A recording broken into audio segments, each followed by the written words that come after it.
दोस्तों नमस्कार। आज रविवार है, संडे। आज से मैं एक नया प्रोग्राम का आगाज करने जा रहा हूं, जो सामाजिक और राजनीतिक मुद्दों पर आधारित होगा। इस प्रोग्राम का हमने नाम दिया है बरपा का चौपाल।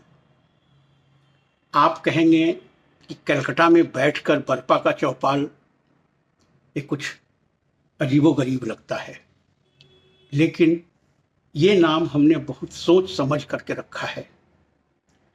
बरपा नाम लेने से एक तो गांव की खुशबू को महसूस करने लगता हूं, और दूसरा इसी बहाने उस पवित्र भूमि को याद कर लेता हूं।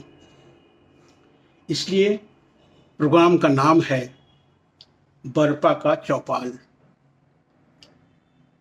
आज का विषय है बंगाल का चुनाव।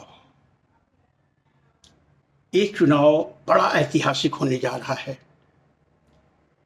इतिहास के पन्नों को उल्टे तो दो युद्ध लड़े गए हैं जो बड़ा परिवर्तनकारी रहे हैं अपने स्वरूप में। एक तो पानीपत का बैटल और दूसरा पलासी का बैटल। पानीपत के बैटल में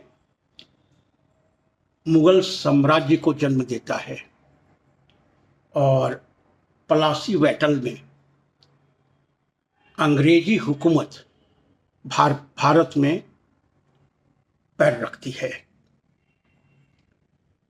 बंगाल चुनाव पर सबकी नजर है। एक तरफ ममता बनर्जी खड़ी हैं अपनी सेनाओं के साथ, तो दूसरे तरफ दिल्ली सल्तनत के बादशाह नरेंद्र मोदी और अमित शाह अपनी सारी सेनाओं के साथ बंगाल की भूमि में हैं। जीत किसकी होने जा रही है? आकलन बहुत सारे आ रहे हैं, टीवी में, अखबार के पन्नों में, या फिर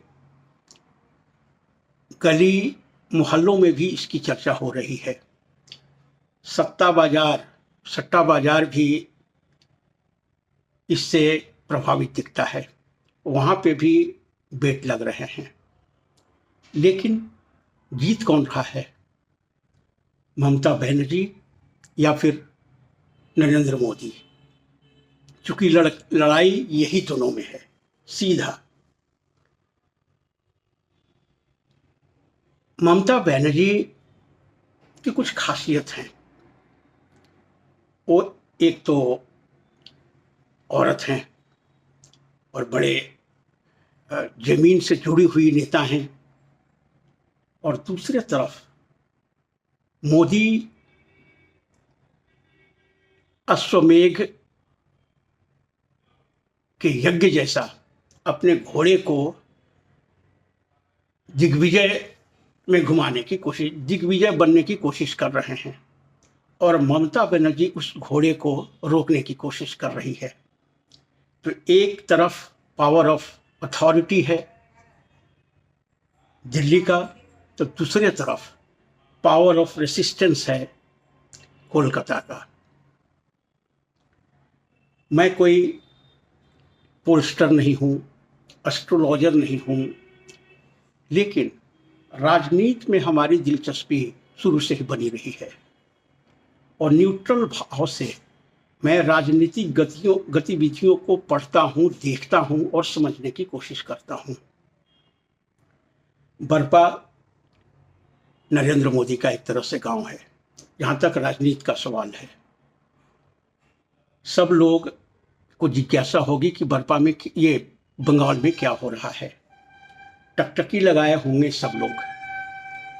तो बरपा का ये बेटा, बरपा का ये भाई अपनी समझ के हिसाब से अपनी भावनाओं को, अपने आकलन को, अपने सोच को आपके सामने रखने जा रहा है।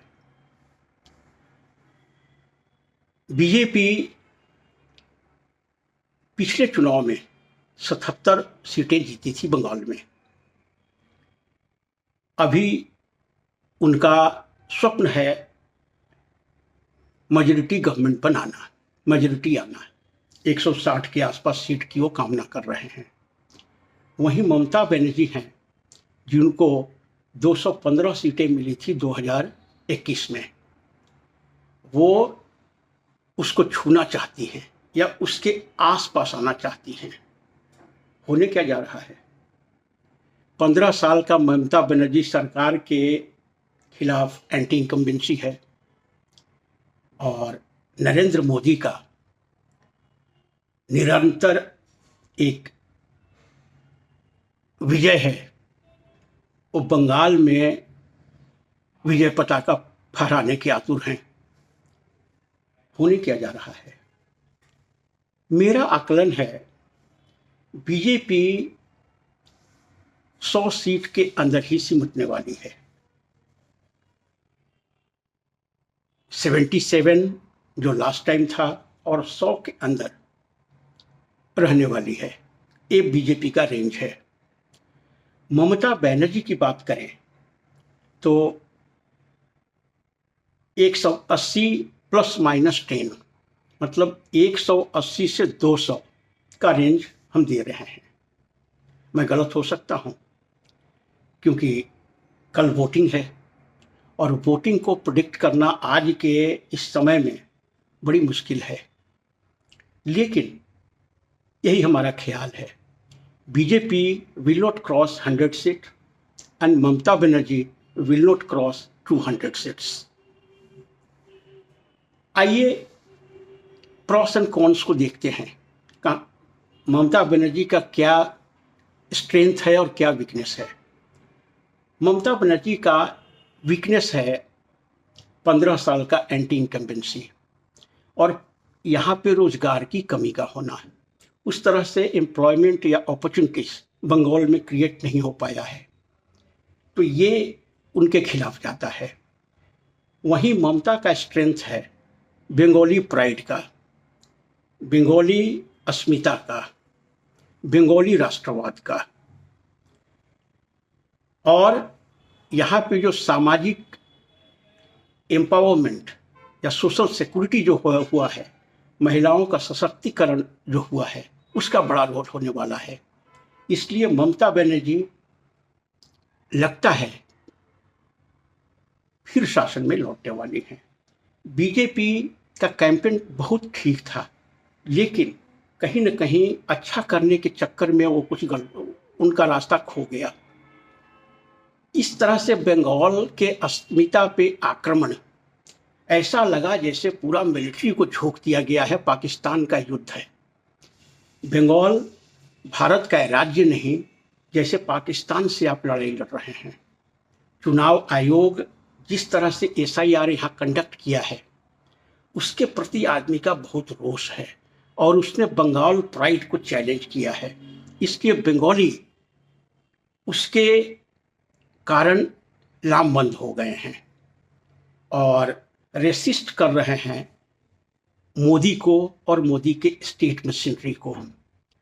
ममता बनर्जी विक्टिम कार्ड खेल रही हैं कि देखिए मैं अकेली लड़की हूँ, अकेली औरत हूँ और हमारे पीछे कितने लोग लगे हुए हैं, किसी तरह से इनको सत्ता से बेदखल करना है। तो कहीं ना कहीं बंगाली के अस्मिता को, बंगाली के हृदय को ममता बनर्जी छू पाई हैं और यही कारण है कि बीजेपी पीछे दिख रही है। जब ये नॉर्मल चुनाव होता है, बीजेपी जैसे दूसरे राज्यों में चुनाव लड़ती है वैसे यदि लड़ती तो बीजेपी के प्रति हो सकता है लोगों का रुझान अच्छा होता, लेकिन दबंगई और रंगदारी का जो रूप बंगालियों को देखने को मिला है, उससे बड़ा ही बीजेपी के प्रति नकारात्मक भाव बंगाली समाज में गया है और बीजेपी के लिए यही सबसे बड़ा कारण हो सकता है उनके डिफीट का। इस मुद्दे पे आप क्या सोचते हैं, कमेंट में बताइएगा। Thank you so much for watching the video. Thank you.